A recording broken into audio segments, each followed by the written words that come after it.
Welcome to Simplified UPSC by PPP, where we listen, learn, and grow together.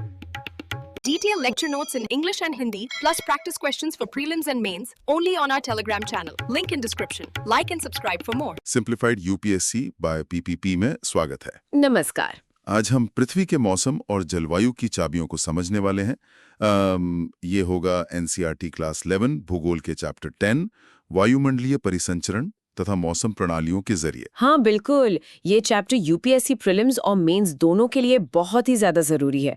कोशिश रहेगी कि इसके जो कोर कॉन्सेप्ट्स हैं वो एकदम क्रिस्टल क्लियर हो जाएं। सही कहा। हमारा मकसद है इस चैप्टर की गहराइयों में उतरना, मतलब सिर्फ पढ़ना नहीं बल्कि समझना। देखेंगे कि वायुमंडलीय दाब कैसे हवाओं को जन्म देता है और कौन सी शक्तियां इन हवाओं को एक तरह से नचाती हैं। हाँ, और कैसे बड़े पैमाने पर ये हवाएं पूरी पृथ्वी का मौसम तय करती हैं। मतलब इसमें वायु राशियां, वाताग्रह और तूफान, इन सब की बात होगी। और हाँ, हम इसे यूपीएससी के नजरिए से देखेंगे, कॉन्सेप्ट्स को पीवाईक्यूज से जोड़ेंगे और समझेंगे कि परीक्षा में क्या पूछा जा सकता है। तो शुरू करते हैं सबसे बेसिक चीज से। किससे? वायुमंडलीय दाब से, एटमॉस्फेरिक प्रेशर। बिल्कुल, एटमॉस्फेरिक प्रेशर मतलब हवा का वजन जो पृथ्वी की सतह पर पड़ता है। अब सवाल उठता है यूपीएससी मेंस के लिहाज से कि इस दाब में भिन्नता क्यों आती है और इसका पृथ्वी की सतह पर वितरण पैटर्न कैसा है। ये हवा की गति को कैसे प्रभावित करता है? देखिए, दाब में फर्क के दो मुख्य कारण हैं।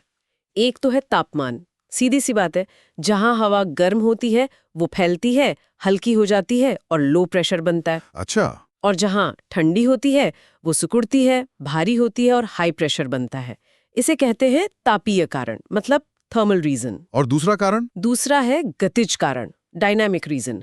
इसमें पृथ्वी का घूमना और हवा का बड़े पैमाने पर ऊपर उठना, असेंट, या नीचे बैठना, सबसिडेंस, ये शामिल है। जैसे 30 डिग्री अक्षांश के पास हवा नीचे बैठती है। अब नीचे बैठेगी तो दबाव बढ़ेगा तो हाई प्रेशर बनता है, भले ही वहां तापमान ज्यादा हो। अच्छा, ये बात है। और ये दाब ऊपर जाने पर तो घटता है ना? हाँ, तेजी से घटता है। सतह के पास तो हर 10 मीटर ऊपर जाने पर लगभग 1 मिलीबार कम हो जाता है। गुरुत्वाकर्षण इसे नीचे खींच कर रखता है, नहीं तो हवा तो कब के अंतरिक्ष में उड़ गई होती। सही। लेकिन हमारे लिए, मतलब मौसम के लिहाज से ज्यादा महत्वपूर्ण है क्षैतिज वितरण, हॉरिजॉन्टल डिस्ट्रीब्यूशन। इसे हम समदाब रेखाओं, मतलब आइसोबार्स से दिखाते हैं। आइसोबार्स? हाँ, ये वो रेखाएं हैं जो समान दाब वाले बिंदुओं को जोड़ती हैं। बिल्कुल। और इनके पैटर्न से तो पता चलता है कि कहाँ लो प्रेशर सिस्टम जैसे चक्रवात बन रहा है और कहाँ हाई प्रेशर सिस्टम, मतलब प्रतिचक्रवात। अच्छा। और अगर हम ग्लोबल स्तर पर देखें तो कुछ खास प्रेशर बेल्ट्स हैं, जैसे इक्वेटर के पास इक्वेटोरियल लो। हाँ। फिर करीब 30 डिग्री नॉर्थ और साउथ पर सब ट्रॉपिकल हाईज। ओके। फिर 60 डिग्री नॉर्थ साउथ के पास सब पोलर लोज और ध्रुवों पर पोलर हाईज। और ये पेटियां फिक्स नहीं रहती? नहीं, ये सूरज के अपैरेंट मूवमेंट के साथ खिसकती रहती हैं, मौसम के हिसाब से। यहाँ प्रीलिम्स के लिए कुछ चीजें नोट करने लायक हैं, जैसे दाब मापने की इकाई मिलीबार, एमबी। और यंत्र हैं मर्क्यूरी बैरोमीटर या फिर एनीरोइड बैरोमीटर। और सी लेवल पर स्टैंडर्ड प्रेशर कितना होता है? लगभग 1013.25 MB। एक और बात, वर्टिकल प्रेशर ग्रेडियंट तो हॉरिजॉन्टल वाले से बहुत ज्यादा होता है ना? हाँ, बहुत ज्यादा। पर गुरुत्वाकर्षण उसे बैलेंस कर देता है। हवा की जो क्षैतिज गति है, जिसे हम पवन या विंड कहते हैं, उसके लिए हॉरिजॉन्टल प्रेशर ग्रेडियंट ही असल में जिम्मेदार है। समझ गया। और ये दाब पेटियां आगे चलकर जलवायु वर्गीकरण, जैसे कोपन का क्लासिफिकेशन है, और मौसम प्रणालियों को समझने में काम आएंगी। बिल्कुल। लेकिन एक सवाल मन में आता है, पर्वतीय इलाकों में जो सी लेवल प्रेशर मैप हम देखते हैं, क्या वो असलियत दिखाता है? क्योंकि वहां तो ऊंचाई के कारण वैसे ही दाब कम होता है। ये बहुत अच्छा सवाल है। देखिए, मैप्स पर सी लेवल प्रेशर दिखाने के लिए ऊंचाई के असर को मैथमेटिकली एडजस्ट किया जाता है। अच्छा, एडजस्ट करते हैं। हाँ, ताकि अलग अलग जगहों के दाब की तुलना हो सके। ये एक स्टैंडर्ड तरीका है। पर हाँ, ये जरूरी नहीं कि वो उस जगह के एक्चुअल सरफेस प्रेशर के बराबर हो। ये मैपिंग की एक जरूरत है एक तरह से। ठीक है, तो संक्षिप्त में कहें, प्रीलिम्स के लिए isobar, millibar, barometer, standard pressure, pressure belts के नाम और उनकी लोकेशन और प्रेशर ग्रेडियंट का कॉन्सेप्ट याद रखना है। और मेंस के लिए दाब में अंतर के कारण, मतलब तापीय और गतिज, इसका ग्लोबल डिस्ट्रीब्यूशन और सीजनल शिफ्ट कैसे होता है और हवाओं पर इसका असर क्या है, ये समझना जरूरी है। चलिए, दाब में अंतर है तो जाहिर है हवा चलेगी। अब आते हैं पवनों पर, विंड्स। मेंस में पूछा जा सकता है, पृथ्वी की सतह पर हवा की गति और दिशा को कौन सी शक्तियां प्रभावित करती हैं? खासकर कोरियोलिस बल वैश्विक पवन पैटर्न को कैसे आकार देता है? हाँ, तो हवा हमेशा हाई प्रेशर से लो प्रेशर की तरफ बहना चाहती है। ये जो धक्का है एक तरह से, इसे कहते हैं pressure gradient force, PGF. PGF. जी, जहां आइसोबार्स पास पास होते हैं, मतलब प्रेशर तेजी से बदल रहा है, वहां प्रेशर ग्रेडियंट ज्यादा है, पीजीएफ मजबूत होता है और हवा तेज चलती है। और ये आइसोबार्स के परपेंडिकुलर मतलब समकोण पर लगता है। लेकिन हवा तो सीधी नहीं चलती, टेढ़ी हो जाती है। नहीं, सीधी नहीं चलती, क्योंकि पृथ्वी घूम रही है और इसी घूमने से पैदा होता है कोरियोलिस फोर्स। कोरियोलिस बल? हाँ, ये हवा को नॉर्दर्न हेमिस्फीयर में दाईं ओर मतलब राइट और सदर्न हेमिस्फीयर में बाईं ओर यानी लेफ्ट मोड़ देता है। अच्छा। इक्वेटर पर ये शून्य होता है और पोल्स पर सबसे ज्यादा, और हवा जितनी तेज चलेगी ये बल उतना ज्यादा लगेगा। ये पीजीएफ के परपेंडिकुलर काम करता है। और एक तीसरा बल भी तो है सतह के पास। हाँ बिल्कुल, वो है घर्षण बल, फ्रिक्शनल फोर्स। जमीन, पहाड़, पेड़ पौधे ये सब हवा की गति को धीमा करते हैं। ये असर खासकर सतह से 1-3 किलोमीटर ऊपर तक महसूस होता है। समुद्र पर यह घर्षण बहुत कम होता है। तो मतलब इन तीनों पीजीएफ, कोरियोलिस और फ्रिक्शन की खींचतान से तय होता है कि हवा कहाँ और कितनी तेज बहेगी। बिल्कुल। ऊपरी वायुमंडल में जहां घर्षण नेग्लिजिबल है, वहां पीजीएफ और कोरियोलिस एक दूसरे को लगभग बैलेंस कर लेते हैं और हवा आइसोबार्स के समानांतर बहती है। इसे कहते हैं भूविक्षेपी पवन, जियोस्ट्रॉफिक विंड। अच्छा, ये तो हुई एक आइडियल सिचुएशन ऊपरी हवाओं की। सतह के पास क्या होता है? सतह के पास फ्रिक्शन आ जाता है। घर्षण हवा को धीमा करता है। अब हवा धीमी हुई तो कोरियोलिस फोर्स भी कमजोर हो जाता है। हाँ। नतीजा, हवा आइसोबार्स को काटती हुई लो प्रेशर की तरफ बहती है, थोड़ी सी एंगल पर। इसीलिए तो चक्रवात, जो लो प्रेशर होते हैं, उनमें हवा अंदर की तरफ कन्वर्ज करती है, स्पाइरल करती हुई। हाँ, स्पाइरल करती हुई अंदर आती है। और प्रति चक्रवात, जो हाई प्रेशर होते हैं, उनमें हवा बाहर की तरफ डाइवर्ज करती है। और कोरियोलिस के कारण ही चक्रवात नॉर्दर्न हेमिस्फीयर में एंटी क्लॉकवाइज घूमते हैं और साउदर्न हेमिस्फीयर में क्लॉकवाइज, है ना? प्रिसाइसली। बिल्कुल सही। और कुछ प्रीलिम्स फैक्ट्स यहाँ जरूरी हैं। कोरियोलिस बल का नाम फ्रांसीसी वैज्ञानिक जी कोरियोलिस के नाम पर पड़ा। ओके। जियोस्ट्रॉफिक विंड ऊपरी हवाओं को समझने के लिए जरूरी कॉन्सेप्ट है। इक्वेटर पर कोरियोलिस शून्य होने से ट्रॉपिकल साइक्लोन्स वहां ठीक से बन नहीं पाते। हाँ, ये महत्वपूर्ण है। और हवा का नाम हमेशा उस दिशा पर होता है जहां से वो आ रही है, जैसे पूर्वी पवन यानी ईस्टर्ली पूर्व से आती है। ये कोरियोलिस फोर्स तो महासागरीय धाराओं, ओशन करंट्स को भी मोड़ता है ना? और ये पवन पैटर्न सीधे सीधे बारिश के डिस्ट्रीब्यूशन से जुड़े हैं। हाँ बिल्कुल, ओशनोग्राफी में भी इसका जिक्र आता है। लेकिन ये जियोस्ट्रॉफिक विंड तो सीधी आइसोबार्स के लिए है। अगर आइसोबार्स मुड़े हुए हों, कर्व्ड हों, जैसा असलियत में ज्यादातर होता है। ये एनसीईआरटी में शायद उतना विस्तार से नहीं है, पर जियोस्ट्रॉफिक बैलेंस समझना फंडामेंटल है। और हाँ, जेट स्ट्रीम्स जैसे कारक भी ऊपरी हवाओं को और जटिल बनाते हैं। ठीक है, तो प्रीलिम्स के लिए PGF, friction, Coriolis force, geostrophic wind, cyclonic, anti cyclonic circulation, NH, SH में कैसे होता है, कन्वर्जेंस, डाइवर्जेंस जैसे टर्म्स अहम हैं। और मेंस के लिए इन बलों की भूमिका, कोरियोलिस का खास असर और ऊपरी बनाम सतही हवाओं में अंतर क्या है, ये समझना होगा। चलिए, अब हवाओं के इन स्थानीय खेलों से थोड़ा ऊपर उठकर देखते हैं वायुमंडल का सामान्य परिसंचरण, जनरल एटमॉस्फेरिक सर्कुलेशन। पृथ्वी पर ऊर्जा का संतुलन कैसे बनता है? ये बड़ा स्केल का मामला है। हाँ, ये बड़ा दिलचस्प है और मेंस में सवाल बन सकता है। वायुमंडल के जनरल सर्कुलेशन पैटर्न की व्याख्या करें, जिसमें हेडली, फेरल और पोलर सेल्स शामिल हों। यह वैश्विक ताप और नमी वितरण को कैसे प्रभावित करता है? तो ये सर्कुलेशन होता क्यों है? देखिए, सीधी सी बात है, इक्वेटर पर गर्मी ज्यादा है, पोल्स पर कम है ना? हाँ, तो इस इम्बैलेंस को ठीक करने के लिए प्रकृति ने हवा और पानी का एक ग्लोबल ट्रांसपोर्ट सिस्टम बनाया है। इसी सिस्टम का हिस्सा है एटमॉस्फेरिक सर्कुलेशन। इसे चलाने वाले मुख्य कारक क्या हैं? सबसे बड़ा कारण तो है तापमान में अक्षांशीय अंतर, लैटिट्यूडनल हीटिंग डिफरेंस।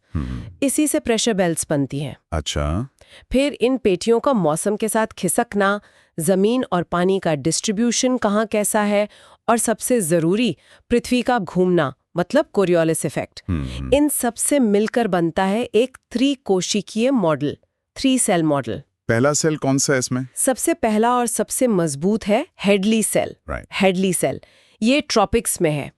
इसमें क्या होता है? ITCZ, inter tropical convergence zone. जहां व्यापारिक पवनें मिलती हैं, वहां गर्म हवा ऊपर उठती है, ऊपर जाकर पोल्स की तरफ बहती है। फिर 30 डिग्री अक्षांश जो सब ट्रॉपिकल हाइज हैं, वहां ठंडी होकर नीचे उतरती है। सबसिडेंस। हाँ, नीचे उतरती है और सतह पर वापस इक्वेटर की तरफ ट्रेड विंड्स बनकर बहती है, जिन्हें हम व्यापारिक पवने या ईस्टर्लीज भी कहते हैं। तो ये एक पूरा चक्कर हो गया। और 30 डिग्री से 60 डिग्री अक्षांश के बीच वहां है फेरल सेल। फेरल सेल ये थोड़ा कॉम्प्लिकेटेड है। इसमें सब ट्रॉपिकल हाई से पोल की तरफ बहने वाली हवा, जो सतह पर पछुआ पवने या वेस्टलीज, हाँ, और पोल से आने वाली ठंडी हवा का इंटरैक्शन होता है।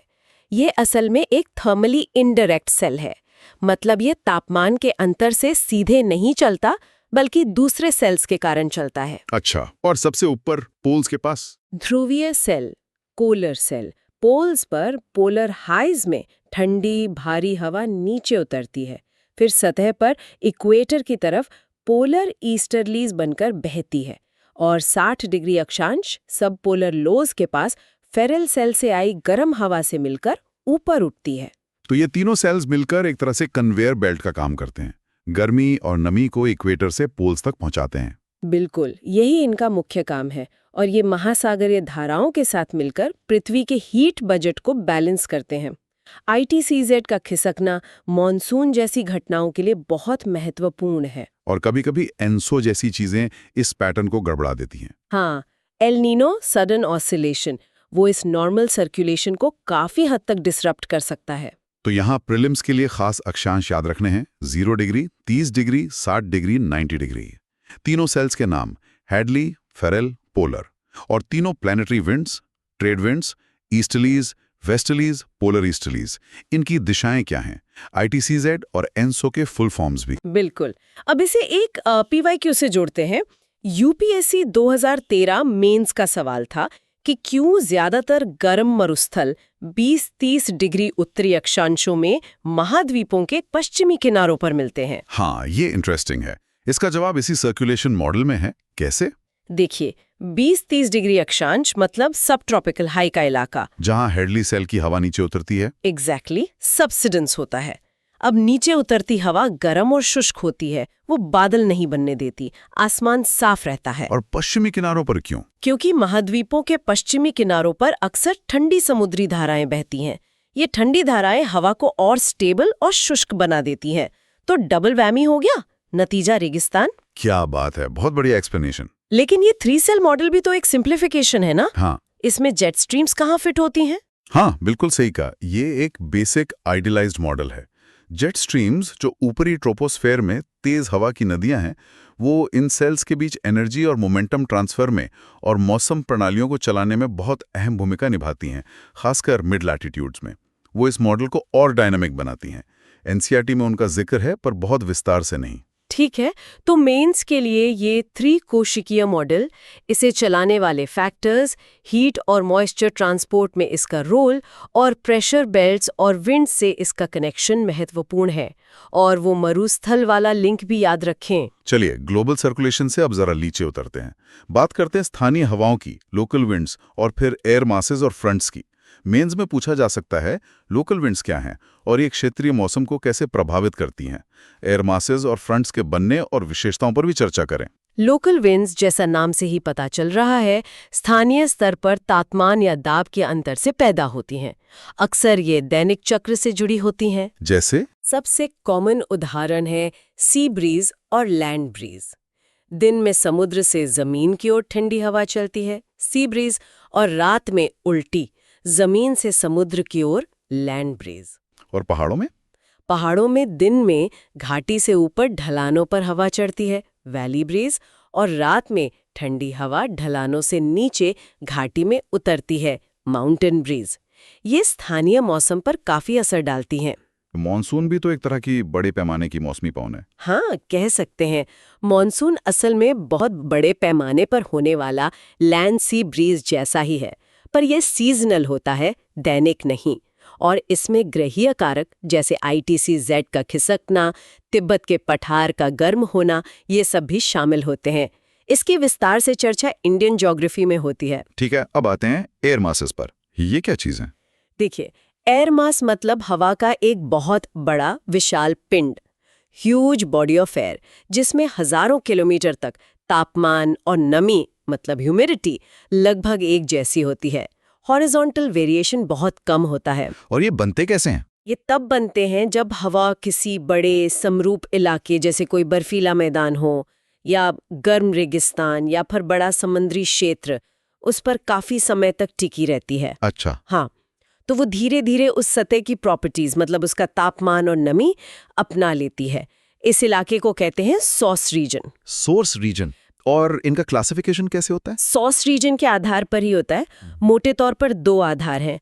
पहला तापमान, पोलार P ठंडा, ट्रॉपिकल T गर्म। P और T। और दूसरा नमी, कॉन्टिनेंटल C शुष्क क्योंकि ये जमीन पर बनती है, मैरिटाइम M आर्द्र क्योंकि ये समुद्र पर बनती है। C और M। तो इनको मिला के कोड्स बनते हैं, जैसे CP मतलब ठंडी और सूखी हवा, MT मतलब गर्म और नम हवा।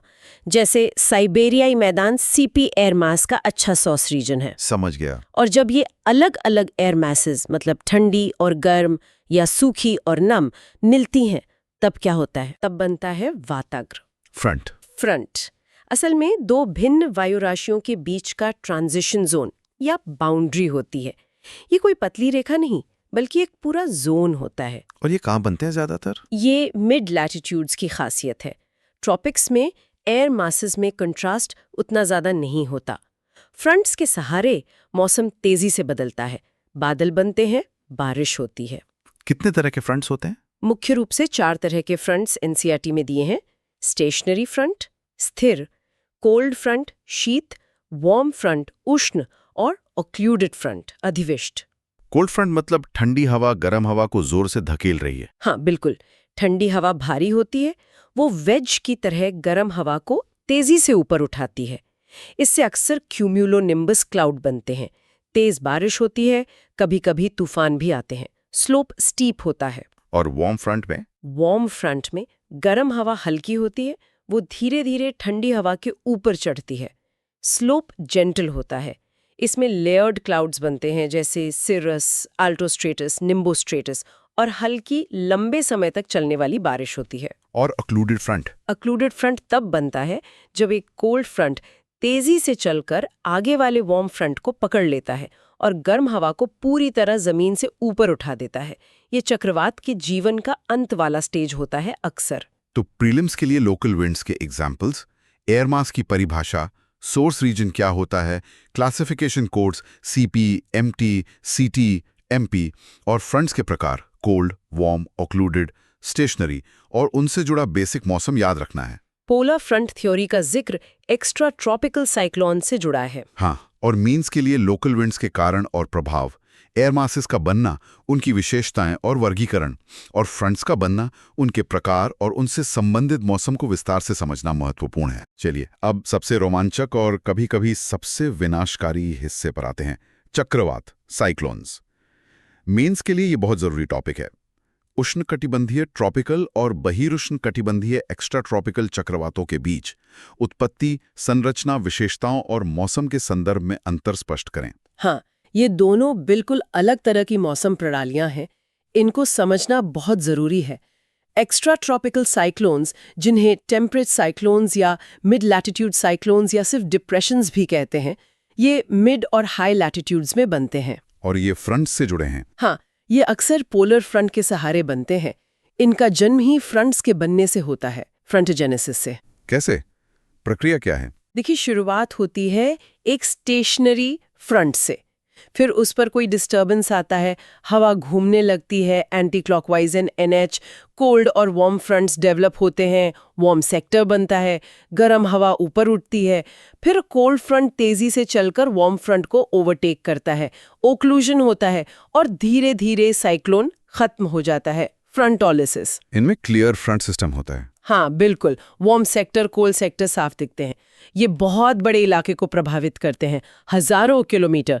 जमीन और समुद्र कहीं भी बन सकते हैं या बने रह सकते हैं, और आमतौर पर ये वेस्टर्लीज के प्रभाव में पश्चिम से पूर्व की ओर चलते हैं। और मौसम कैसा रहता है इनमें? मौसम बदलता रहता है, जैसे जैसे फ्रंट्स गुजरते हैं पहले सिरस क्लाउड्स दिखते हैं, फिर धीरे धीरे बादल घने होते हैं, बारिश होती है। कोल्ड फ्रंट के आने पर तेज बारिश, फिर मौसम साफ, हवाएं चलती हैं, पर आमतौर पर ट्रॉपिकल साइक्लोन जितनी विनाशकारी नहीं होती। ठीक है, और बात करते हैं ट्रॉपिकल साइक्लोन्स की।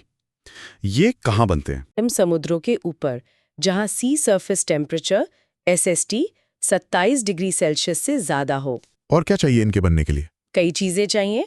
पहला तो गर्म समुद्र, दूसरा कोरियोलिस फोर्स का होना जरूरी है, इसीलिए ये बिल्कुल इक्वेटर पर 0-5 डिग्री के बीच नहीं बनते। तीसरा, हवा का वर्टिकल शेयर, मतलब ऊंचाई के साथ हवा की गति और दिशा में बदलाव कम होना चाहिए। शेयर कम होना चाहिए, क्यों? क्योंकि शेयर ज्यादा होगा तो वो बनते हुए स्टॉर्म को फाड़ देगा, उसकी वर्टिकल स्ट्रक्चर को डिसरप्ट कर देगा। चौथा, पहले से कोई कमजोर लो प्रेशर एरिया या डिस्टर्बेंस मौजूद होना चाहिए। और पांचवा, ऊपरी ट्रोपोस्फियर में हवा का डाइवर्जेंस होना चाहिए, ताकि नीचे से उठने वाली हवा को ऊपर फैलने की जगह मिले। इनकी एनर्जी कहाँ से आती है? इनमें तो फ्रंट्स होते नहीं। सही कहा, इनमें फ्रंट्स नहीं होते। इनकी एनर्जी का सोर्स है पानी के वाष्प, वाटर वेपर के संघनन, कंडेंसेशन से निकलने वाली गुप्त ऊष्मा, लेटेंट हीट ऑफ कंडेंसेशन। ये विशाल क्यूमुलोनिम्बस क्लाउड्स में लगातार होता रहता है और यही चक्रवात को फ्यूल करता है।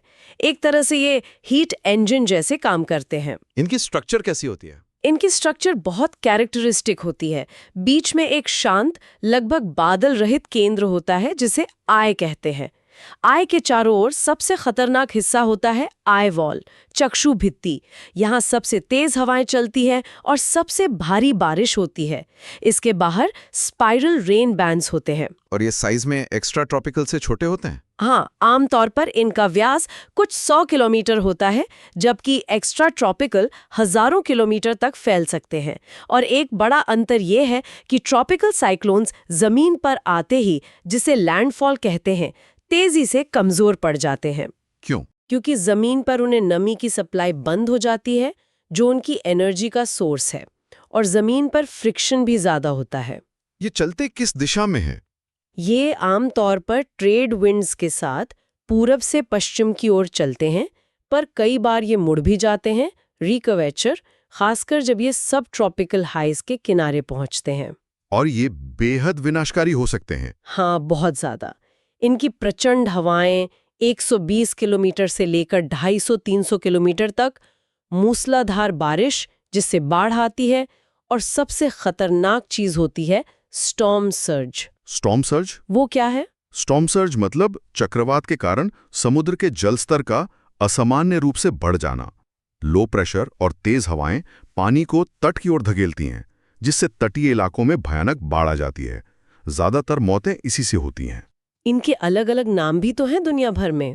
हाँ बिल्कुल, हिंद महासागर, अरब सागर, बंगाल की खाड़ी में इन्हें साइक्लोन कहते हैं।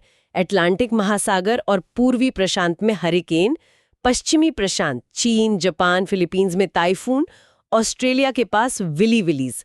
ये सब एक ही चीज है, बस नाम अलग अलग है। प्रीलिम्स के लिए नाम और बनने की conditions, SST 27 degree Celsius, Coriolis etcetera बहुत जरूरी हैं। आई वॉल, लैंडफॉल की परिभाषा भी। हाँ, और एक्स्ट्रा ट्रॉपिकल साइक्लोन से पोलर फ्रंट थ्योरी का जुड़ाव याद रखना है। इनके अलावा थंडरस्टॉर्म्स, तड़ित झंझा और टॉर्नेडोज का भी जिक्र है। हाँ, थंडरस्टॉर्म्स बनते हैं इंटेंस कन्वेक्शन से, जब गर्म नम हवा तेजी से ऊपर उठती है। इसमें बड़े क्यूमुलोनिम्बस क्लाउड्स बनते हैं, बिजली चमकती है, गरज होती है, तेज बारिश होती है, कभी कभी ओले भी गिरते हैं या धूल भरी आंधी डस्ट स्टॉर्म चलती है। और टॉर्नेडोज। टोर्नाडोज बहुत छोटे व्यास के पर बेहद इंटेंस घूमते हुए हवा के कॉलम होते हैं जो क्यूमुलोनिम्बस क्लाउड के बेस से नीचे जमीन तक आते हैं। इनकी हवा की गति बहुत ज्यादा 500 किलोमीटर तक भी हो सकती है। ये बहुत विनाशकारी होते हैं पर लोकलाइज्ड होते हैं। समुद्र पर इन्हें वाटर स्पाउट्स कहते हैं। 2013 प्रीलिम्स में थंडरस्टॉर्म्स पर सवाल था कि गरज थंडर कैसे पैदा होती है। एनसीईआरटी के हिसाब से ये बिजली लाइटनिंग के कारण हवा के अचानक गर्म होकर तेजी से फैलने से पैदा हुई शॉकवेव है। बिल्कुल सही। लाइटनिंग चैनल के आसपास हवा इतनी तेजी से गर्म होती है कि वो फटती है और उसी की आवाज है गरज। अब एक समकालीन मुद्दा उठाते हैं, क्लाइमेट चेंज का इन चक्रवातों पर क्या असर हो रहा है? ये बड़ा और जटिल सवाल है और रिसर्च अभी चल रही है, पर आम सहमति ये बन रही है कि समुद्र गर्म हो रहे हैं। गर्म समुद्र ट्रॉपिकल साइक्लोन्स को ज्यादा एनर्जी दे सकते हैं। तो क्या वो ज्यादा इंटेंस हो रहे हैं? हाँ, संभावना यही है कि भविष्य में हमें ज्यादा इंटेंस कैटेगरी 4-5 वाले ट्रॉपिकल साइक्लोन्स देखने को मिल सकते हैं। उनकी फ्रीक्वेंसी मतलब संख्या पर असर अभी उतना साफ नहीं है, पर इंटेंसिटी बढ़ने का खतरा ज्यादा है। रेनफॉल भी ज्यादा हो सकता है। ये डिजास्टर मैनेजमेंट GS3 के लिए बहुत रेलेवेंट टॉपिक है। जरूर। तो चक्रवातों वाले हिस्से से प्रीलिम्स के लिए दोनों टाइप्स का अंतर, origin, fronts, size, intensity, location, tropical cyclone की conditions, global names, eye wall, landfall, storm surge, thunderstorm, tornado, water spout, cumulonimbus cloud, ये सब याद रखना है। और मेंस के लिए दोनों चक्रवातों की डिटेल्ड कंपैरिजन करनी आनी चाहिए। उनकी उत्पत्ति, संरचना, विशेषताएं, मौसम और उनसे जुड़े खतरे। तो ये था NCERT चैप्टर 10 का हमारा विश्लेषण। हमने देखा कैसे प्रेशर डिफरेंसेस से हवा चलती है, कैसे फोर्सेस उसे मोड़ती हैं, कैसे ग्लोबल सर्कुलेशन गर्मी बांटता है, कैसे एयर मासेस और फ्रंट्स खास तरह का मौसम बनाते हैं, और कैसे साइक्लोन्स इतने शक्तिशाली और विनाशकारी हो सकते हैं। हाँ, सब कुछ आपस में जुड़ा हुआ है। प्रेशर से विंड, विंड से सर्कुलेशन, सर्कुलेशन से air mass movements, air mass interaction से फ्रंट्स और फिर साइक्लोन्स। ये पूरा एक सिस्टम है। बिल्कुल। कुछ क्विक टेकअवेज प्रीलिम्स के लिए फिर से दोहरा दें। Pressure units, MB, standard pressure, pressure belts के नाम और location, Coriolis effect, geostrophic wind, ITCZ, ENSO, Hadley Ferrel, polar cells, trade winds, westerlies, polar easterlies, air mass codes, CP, MT, etcetera, front types, cyclone के अलग अलग नाम, eye wall, landfall, storm surge, cumulonimbus clouds. बहुत अच्छे। और mains के नजरिए से सोचें तो ये कॉन्सेप्ट्स जलवायु को समझने, मौसम की भविष्यवाणी करने, आपदा प्रबंधन की योजना बनाने, कृषि पर असर देखने और हाँ, क्लाइमेट चेंज के इम्पैक्ट्स का विश्लेषण करने की बुनियाद हैं। तो हमारा सुझाव यही रहेगा कि श्रोता NCERT चैप्टर को एक बार फिर से देखें, PYQs प्रैक्टिस करें और इसे ज्योग्राफी के दूसरे हिस्सों जैसे क्लाइमेट रीजन्स या इंडियन मॉनसून से जोड़कर देखें। बिल्कुल। और जाते जाते एक सवाल छोड़ जाते हैं सोचने के लिए। जैसे जैसे जलवायु परिवर्तन इन वायुमंडलीय प्रणालियों को और ज्यादा चरम, एक्सट्रीम और अप्रत्याशित अनप्रेडिक्टेबल बना रहा है, क्या हमारे मौसम पूर्वानुमान मॉडल, वेदर फोरकास्टिंग मॉडल्स भविष्य की इन चुनौतियों का सामना करने के लिए पर्याप्त रूप से तैयार हैं? इस पर जरूर सोचिएगा। जरूर। तो आज के लिए इतना ही। मिलते हैं अगले विश्लेषण में। धन्यवाद। धन्यवाद। Thanks for watching. Follow us on Telegram and Instagram. Don't forget to like, share, and subscribe.